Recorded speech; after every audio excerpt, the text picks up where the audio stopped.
Hello, last വീഡിയോയിൽ നമ്മൾ കുറച്ച് എഡി സ്റ്റോൺ നെക്ലസസിൻ്റെ കളക്ഷനാണ് കണ്ടത്. ഒരുപാടൊന്നുമില്ല, 3 എഡി സ്റ്റോൺ നെക്ലസ് ആണ് കണ്ടത്.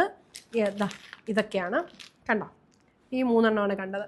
അപ്പോൾ ഈ വീഡിയോയിലും നമ്മൾ കാണുന്നത് കുറച്ച് ഡിഫറെൻ്റ് ആയിട്ടുള്ള എഡി സ്റ്റോൺ നെക്ലസസ് തന്നെയാണ്. അപ്പോൾ അതിലൊരെണ്ണമാണ് ഞാനിപ്പോൾ ഈ വെയർ ചെയ്തിരിക്കുന്നത്. ചിലപ്പോൾ ഇതിനകത്ത് ഈ ഡ്രസ്സിൽ കറക്റ്റായിട്ട് അറിയണം എന്നില്ല ഇതിൻ്റെ ഒരു ഭംഗിയെങ്കിലും സംഭവം അടിപൊളിയാണ് കേട്ടോ. റൂബി റെഡും വൈറ്റ് സ്റ്റോണുമാണ് ഈ നെക്ലേസിൽ വരുന്നത്. അപ്പോൾ സ്റ്റഡിലുള്ളത് റൂബി റെഡ് കളർ സ്റ്റോൺസ് ആണ്. ഭയങ്കര സിമ്പിൾ ആൻഡ് എലഗൻ്റ് ആണ്. വളരെ സ്മോൾ സ്റ്റഡാണ് കണ്ടോ. പിന്നെ വൈറ്റ് മാത്രമായിട്ടുള്ളത് എപ്പോഴും എല്ലാവർക്കും ഇഷ്ടമുള്ളതാണ്. അപ്പോൾ ഇത് ഈ കാണിക്കുന്നത് വൈറ്റ് സ്റ്റോൺ മാത്രമാണ്, പ്യുവർ വൈറ്റ് സ്റ്റോൺസ് മാത്രമുള്ള എഡി നെക്ലസ്. അതിൻ്റെ കൂടെ സ്റ്റഡ് വരുന്നതും വൈറ്റ് സ്റ്റോൺ മാത്രമാണ്.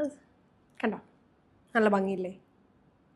അടുത്തത് ഒരു പ്യുവർ വൈറ്റ് സ്റ്റോൺസ് വെച്ചിട്ടുള്ള എഡി സ്റ്റോൺ നെക്ലേസ് ആണ്. ഇത് ശരിക്കും പറഞ്ഞാൽ ഒരു ഡയമണ്ട് ലുക്ക് ഫീലൊക്കെ കിട്ടുന്നതാണ്. നല്ല ഭംഗിയുണ്ട്. ഇത് ഭയങ്കര സിമ്പിളും എലഗൻറ്റുമാണ്. ഇത് സെറ്റ് സാരിയുടെ കൂടെയും അല്ലെങ്കിൽ പട്ടുപാവാടിയുടെ കൂടെയും പിന്നെ നമുക്ക് ഏതിൻ്റെ കൂടെ വേണമെങ്കിലും സ്റ്റൈൽ ചെയ്യാമല്ലോ. ഇപ്പം അതിൻ്റെ കൂടെ വരുന്നത് വൈറ്റ് സ്റ്റോണുകളുള്ള ഒരു ചെറിയ സ്റ്റഡാണ്. ഭയങ്കര സിമ്പിൾ ആൻഡ് എലഗൻ്റാണ്.